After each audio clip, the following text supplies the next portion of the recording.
오늘은 마땅히 주 안에서 이제 자랑해야 될 것 자랑하자라는 겁니다. 지난주에 야고보서 4장 16절 말씀 여러분 이렇게 기록되어져 있습니다. 봅시다. 시작. 이제도 너희가 허탄한 자랑을 하니 그런 자랑은 다 악한 것이라. 악하다라고 이야기를 합니다. 자랑의 뜻이 뭘까요? 자랑이라고 하는 것의 뜻은 나와 관계 있는 것을 다른 사람에게 드러내는 걸 자랑이라고 합니다. 나와 관계 있는 것을 다른 사람에게 드러내는 걸 자랑이다 라고 얘기를 하죠. 그런데 세상에 있는 것들은 아버지께로부터 온 것이 아니라 그 세상으로부터 온 것이니 다 지나간다. 다 지나가고 헛된 것이다. 허탄한 것이다. 그래서 힘, 영맹, 부귀, 영화 이와 같은 것들은 다 지나간다. 헛된 것이다. 그런데 그 헛된 것을 자랑하는 자는 악하다. 어리석을 뿐만 아니라 악하다.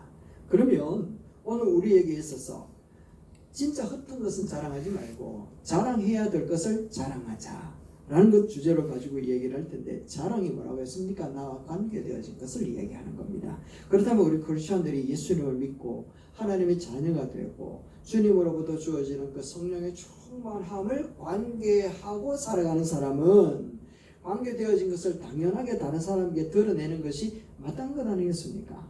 그런데 이걸 거꾸로 얘기를 하자면 참 안타깝게도 관계되어져 있는 것이 없으니까 자랑을 할래야 자랑할 수가 없을 수밖에 없죠. 드러낼 수가 없다라는 겁니다. 자, 그래서 우리 크리스천들이라면 제일 먼저 무엇을 자랑해야 될 것인가 하는 것을 보니까 성경에는 참 많은 것을 자랑해라, 자랑하지 마라, 자랑하지 마라고도 이야기하지만 꼭 자랑해야 된다는 것을 두 가지를 딱 얘기를 하고 있는 것을 봅니다. 첫 번째가 무엇인가 하면 하나님의 이름을 자랑하는 것이다. 그럼 따라합시다. 시작. 하나님의 이름을 자랑하는 것은 마땅합니다. 아멘. 다윗이 자기가 진짜 어려운 상황 가운데에 구원함을 받고 하나님 앞에 이런 고백을 합니다. 시편 20편 7절 우리가 읽었던 말씀이죠. 시작. 어떤 사람은 병거, 어떤 사람은 말을 의지하나 우리는 여호와 우리 하나님의 이름을 자랑하리로다. 할렐루야. 여호와의 이름을 자랑하리로다 라고 이야기를 합니다. 역대상 16장에 가보면 오히려 하나님을 여호와의 이름을 자랑하라 라고 하는 것을 명령하고 있습니다. 우리가 이스라엘 하나님의 백성이라면 당연하게 해야 되는데 이건 명령이다 라고 이야기를 하는데 이것도 한번 읽어봅시다. 시작. 그의 성물을 자랑하라. 여호와를 구하는 자마다 마음이 즐거울지로다. 아멘. 이렇게 얘기를 하고 있다. 성경에는 참 수많은 사람들이 하나님과 관계되어진 사람들이 등장을 하죠. 아브라함도 모세도 또 여호수아도 그리고 다윗 왕도 솔로몬도 저마다 전부 다 하나님과 관계되어져 있었으니까 그들이 경험되어진 여러 가지 일들을 통하여 여호와 하나님의 이름을 자랑하는데 하나님 때문이었습니다. 하나님을 의지합니다 라고 하면서 하나님의 이름을 자랑하고 있더라는 겁니다. 자, 그렇다면 왜 다윗은 다른 사람들처럼 사람이나 병거나 말을 자랑하지 않고 오히려 여호와 하나님의 이름을 찬양하고 자랑했을까? 왜냐하면 다윗은요 다른 사람이 이야기하는 병거나 말이나 그런 힘을 의지하는 것보다는 여호와 하나님이 더 크고 능력 있고 힘 있다라는 것을 경험했기 때문에 그래요. 할렐루야. 여호와 하나님을 경험하는 사람은 하나님의 이름을 찬양하지 않을 수가 없더라는 겁니다. 그래서 다윗이 자랑하는 여호와 우리 하나님의 이름, 여호와 하나님 우리 하나님의 이름을 자랑한다라고 하는 것은 다윗이 평생에 경험한 여호와 하나님이 이런 분이다, 하나님의 능력을 찬양합니다 라고 하는 고백이 여기에 포함되어져 있다는 거죠. 그래서 다윗에게 있어서 여호와 그래 되면 마음에 뭉클함이 생기는 것 같아요. 여러분 한번 상상을 해보세요. 세종대왕 딱 떠오르는 이미지가 있죠. 이순신 딱 떠오르는 이미지가 있지 않습니까? 또 뭐 김구 선생님 어떤 의미에서 백종원 백다방 뭐 이렇게 떠오르는 그런 것처럼 어떤 사람 이야기가 딱 하면 그 사람 이미지가 딱 떠오르잖아요. 그것처럼 여호와 그러면 이미지가 다윗이 딱 떠오르는데 그 이미지가 무엇인가 하면 여호와 하나님의 이름 이라고 얘기를 하는 거예요. 그래서 그분을 노래하고 그분을 자랑하고 있는 것을 보여줍니다. 시편 40편 2절 말씀에 다윗은 자기가 진짜 기가 막힐 웅덩이에서 건져냄을 당하고 그리고 발걸음을 반석 위에 세우시는 여호와 하나님을 경험했는 거예요. 다윗이 기름 붓고 난 다음에 인생이 결단코 순탄하지 않아서 여러분들처럼 만만치 않은 인생을 살았단 말이죠. 사울의 왕으로부터 추적되어져 가지고 또 자기 아들로부터 반역이 일어나고 말년에는요 자기의 군사들도 막 대적을 하는 이런 일들이 일어났단 말이죠. 그런 가운데서 자기가 잘못해 가지고 이런 일들을 당하면 이제 하나님 앞에 회개하고 자기가 잘못했으니까 대가를 지불하면 되는데 여러분 자기가 수렁을 파겠습니까? 자기가 여기에 있는 것처럼 웅덩이를 파겠냐라는 거야. 자기가 파놓은 수렁에 자기가 빠진다는 건 이 사람은 사람이 아니겠죠, 그죠? 멍청한 사람 아니겠습니까? 그러니까 웅덩이와 수렁은 자기가 판 게 아니야. 누가 팠어요? 대적이 팠단 말이지. 상대가 팠단 말이지. 그러니까 거기에 빠지는 순간 느끼는 그 마음이 뭔가 기가 막힌다. 여러분 기가 막혀 보셨습니까? 기가 막히면 웃음밖에 안 납니다. 눈물도 안 납니다. 기가 막히면. 진짜 기가 막히니까 정말 말도 안 나올 정도. 그러니까 다윗이 저는 기가 막힐 웅덩이에 훅 빠져 있었다라는 거죠. 그런 상황에서 다윗이 그의 발을 반석 위에 두고 그의 발걸음을 견고하게 할 수 있었던 그 힘은 어디로부터 왔는가? 여호와 하나님으로부터 왔다. 이런 고백을 할 수밖에 없었다라는 거. 왜냐하면 자기 힘으로는 그것을 견딜 수 있는 방법이 없었기 때문에 그래요. 그래서 사망의 엄침한 골짜기를 그가 다닌다 할지라도 무엇을 두려워하지 아니한다? 해를 두려워하지 않는데 왜? 이 말은 뭔가 하면 내가 한두 번 다닌 것이 아니기 때문에 그래. 그러니까 다음에 또 사망의 엄침한 길을 다닐지라도 나는 두려워하지 않아. 당당하게 갈 수 있어. 담대하게 갈 수 있어. 왜? 여호와 하나님을 경험했기 때문에. 그래서 푸른 초장과 실만한 물가로 결국에는 하나님이 인도하신다. 이거를 경험해서 알았기 때문에 그는 자기가 당하는 여러 가지 상황들 가운데서도 두려워하지 않았단 말이에요. 그러면서 늘 하는 말이 사망이 엄침한 골짜기에 흐드기면서 추적을 당하고 어려운 가운데 기가 막힌 웅덩이에 빠져 있었어도 그가 하는 말이 무엇인가 하면 푸른 초장에 누이실 주님 그리고 실만한 물가로 인도하시는 주님 그분은 나의 목자가 되십니다. 할렐루야. 이렇게 고백을 하고 찬양을 하고 자랑하게 되더라는 겁니다. 여러분 우리 성도들도 여러분들도 하나님의 은혜와 능력 그것을 경험한다면 당연히 하나님 여호와 하나님의 이름을 찬양하고 자랑하게 될 줄로 믿습니다. 아멘. 이게 경험이 안 되어져 있으니까 우리가 너무너무 두렵기도 하고 찬양과 그런 고백이 나타나지 않는단 말이죠. 다니엘 같은 경우에도 나이가 80이 넘었단 말이죠. 13살이 잡혀와가지고 80이 될 때 계속해서 총리가 되었어요. 나라가 정권이 바뀐 게 아니라 나라가 3번이나 바뀌었어. 나라가 3번이나 바뀌는 동안에 여전히 다니엘은 총리로서 많은 일들을 할 수 있었거든요. 그런데 정적들이 다니엘을 그냥 두지 않았단 거예요. 그래서 모략을 짜가지고 다니엘을 죽이려고 했단 말이에요. 정말 황당한 일이 벌어진 겁니다. 기도했을 거예요. 초장 가운데 두려움 가운데 걱정 가운데 기도하지 않았겠냐 말이지. 기도했단 말이죠. 그런데 변화는 있었다 없었다? 아무런 변화가 일어나지 않았단 거예요. 그래서 어쩔 수 없구나. 이것이 하나님의 뜻이겠구나 하면서 나는 죽으면 죽으리라 하는 마음의 다짐을 가지고 어디로 들어갔는가? 사자굴에 던져진 거예요. 근데 사자굴에 확 들어가 봤더니 엄마야 사자들이 어서 오나 그러는데 막 박수 치면서 환영하고 있는 거예요. 그래 눈 뜨가 딱 보니까 천사들이 사자 입을 딱 가로막고 있는 거예요. 그리고 사자가 카페트를 딱 만들어가지고 사자의 그 따뜻한 카페트에 누워가지고 다니엘이 잠들었다는 거 아니겠습니까?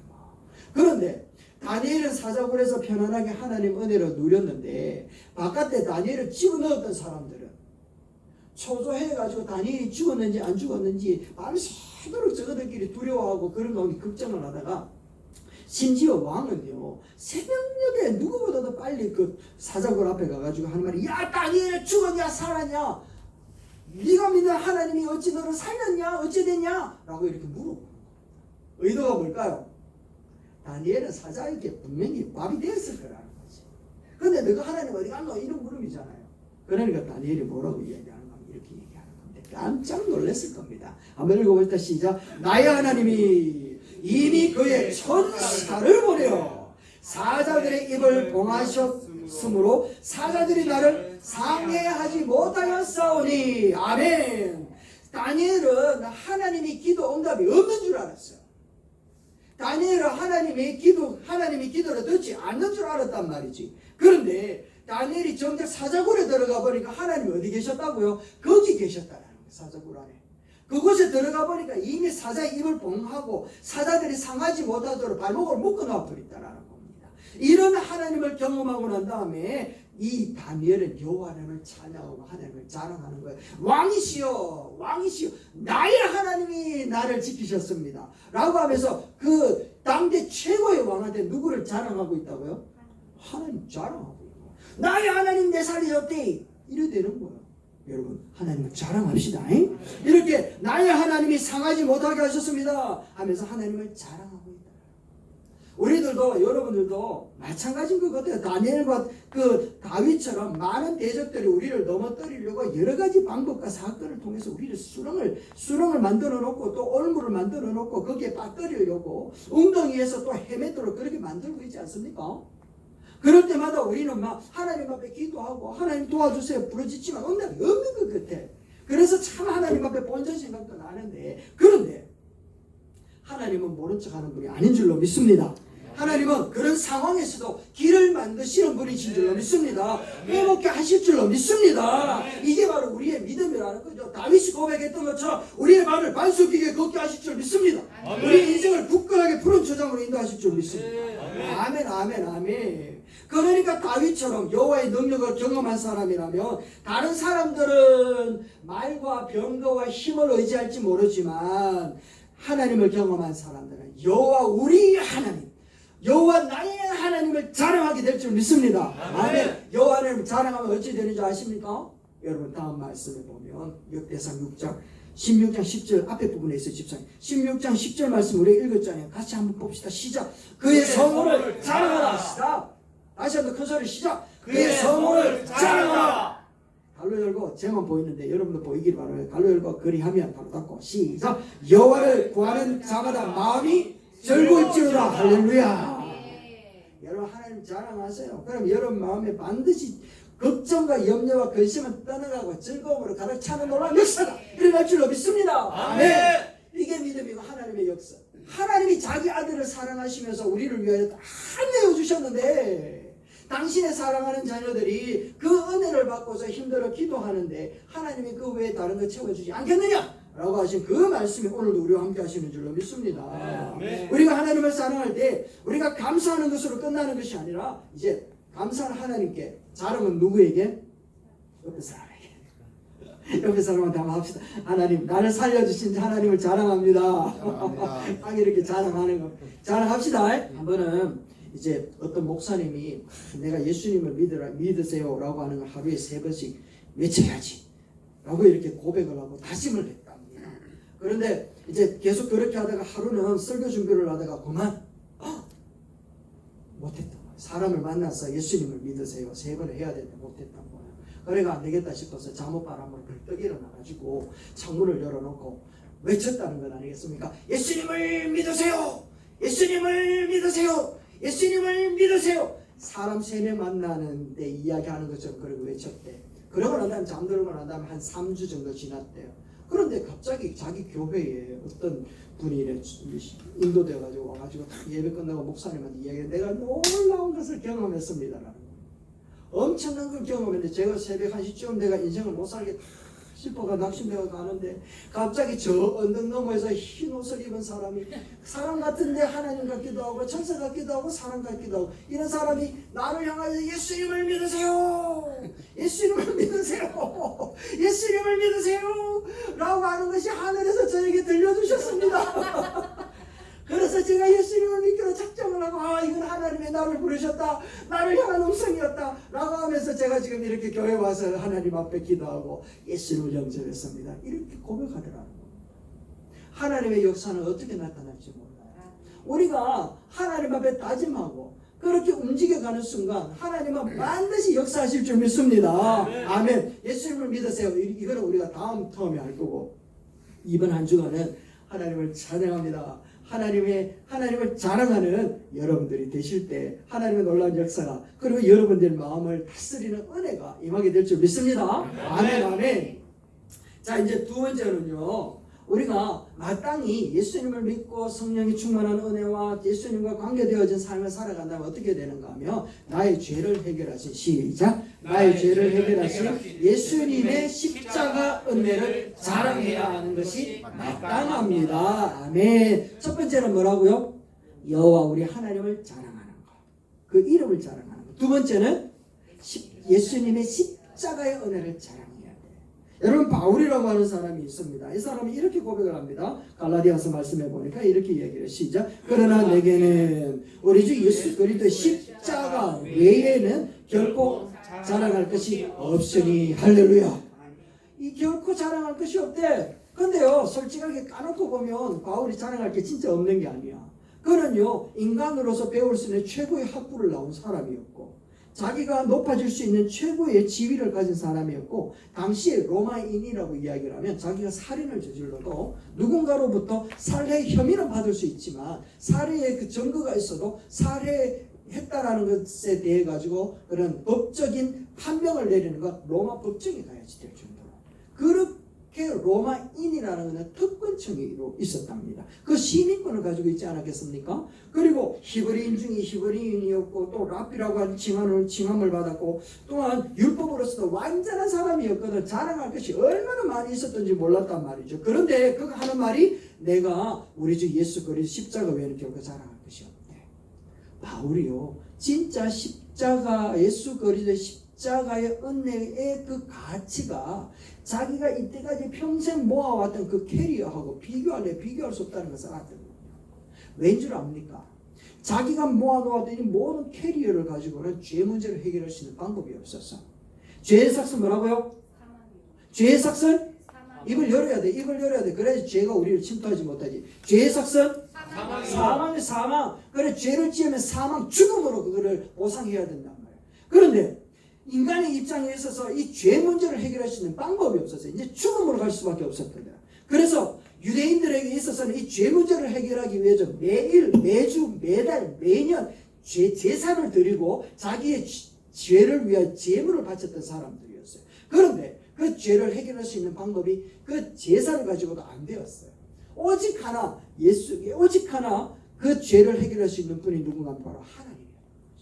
그래서 이 유대인들은 자기의 죄들을 해결할 수 있는 메시아가 오셔야 해결이 된다 생각을 하고 있었던 겁니다.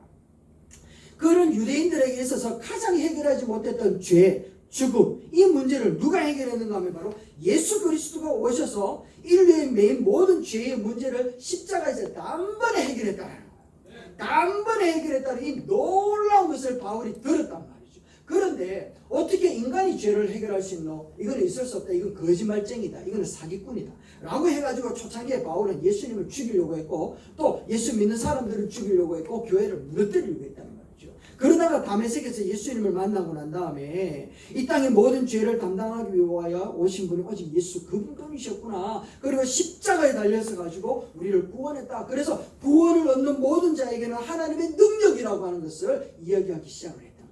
그 말씀이 바로 고린도전서 1장 18절 말씀인데 한번 봅시다. 한 소리 한번 읽어볼까요? 시작. 십자가의 도가 멸망하는 자들에게는 미련하고 구원받는 우리에게는 하나님의 능력이라. 할렐루야. 십자가의 도가 하나님의 능력이라는 거예요. 자기가 가지고 있었던 모든 캐리어를 가지고는 자기에게 나타났던 이 죄 문제를 해결할 수 있는 방법이 없었는데 그런데 이 예수 그리스도의 십자가로 이 죄 문제를 해결하였으니 죄 문제를 해결하였던 그것은 하나님의 능력이 아니고는 할 수 없다. 그러나 십자가가 바로 하나님의 능력이구나. 이거를 깨달았다.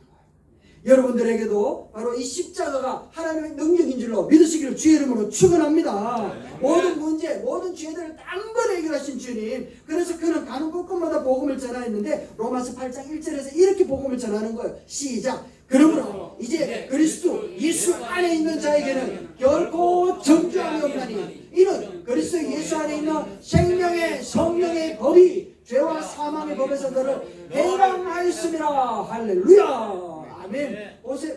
자기는요 죄 때문에 죽을 줄 알았는데 죄로부터 해방함을 얻고 자유를 얻었다라는 거잖아요. 그리고 사망에서 생명을 얻었고 심판에 이르지 않고 영생을 얻었다라고 이야기를 하면서 세상에서 얻을 수 없는 것을 십자가의 은혜에서 얻게 되어지니까 바울은 가는 곳곳마다 죄 사함을 허락하신 십자가를 전하는 자가 되었다는 걸 알겠습니까? 여러분들이나 저나 지난 시간들을 돌아보면 마음에 남는 것은 후회와 미안함밖에 남지 않지 않습니까? 들키지는 않았지만 우리는 숨겨진 죄들이 한두 가지는 다 있지요. 그래서 우리는 혹시나 들킬까 싶어서 묻어두고 살잖아요. 그렇지 않습니까? 예수님께서 십자가에 이것을 묻어둔 죄를 다 처리했다라는 사실을 바울은 깨달았대요. 그러나 너무너무 감사한 거지. 어느 날 미국의 신문에 이런 광고가 났습니다. 조니 너의 실수와 잘못을 모두 잊고 용서한다. 아버지가 오늘 저녁 8시에 타임즈 스퀘어에서 너를 만나고 싶구나 라고 하면서 이렇게 광고를 탁 냈대.